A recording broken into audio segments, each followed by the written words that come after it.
Les ambassadeurs francophones accrédités en Côte d'Ivoire étaient réunis ce mercredi dans la capitale ivoirienne.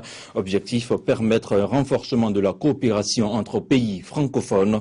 En marge de la rencontre, l'ambassadrice de la République démocratique du Congo s'est prononcée sur la tenue du prochain sommet dans le pays et la polémique liée au déplacement de François Hollande dans la capitale congolaise. Christophe Kofi Noubouzan et Patrick Brédé dans la capitale ivoirienne.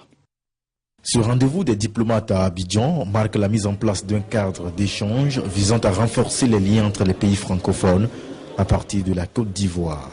Le groupe sert un peu comme un groupe de plaidoyer pour la prise de position commune au sein des organisations internationales.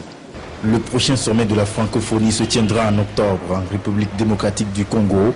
Mais face aux essais sans appel des ONG de défense des droits de l'homme de délocaliser ce sommet pour non-respect de la démocratie, l'État congolais dit qu'il n'en est pas question. Il n'y a pas de raison pour qu'on délocalise un sommet qui a été déjà préparé depuis des années.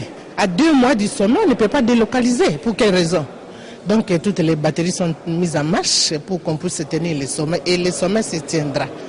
Ces ONG demandent également au président français François Hollande de boycotter ce sommet. Mais la diplomate congolaise botte en touche cet appel.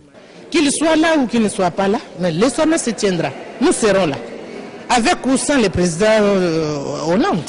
Je ne vois pas de raison. Si un président ne vient pas, ça ne veut pas dire que tous les présidents ne seront pas là.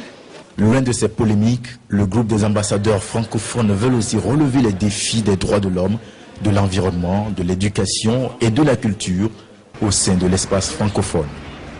Parlons à présent de notre corporation de la presse. Les premières lauréates de la toute première édition du prix Femmes Médias sont connues depuis ce mardi.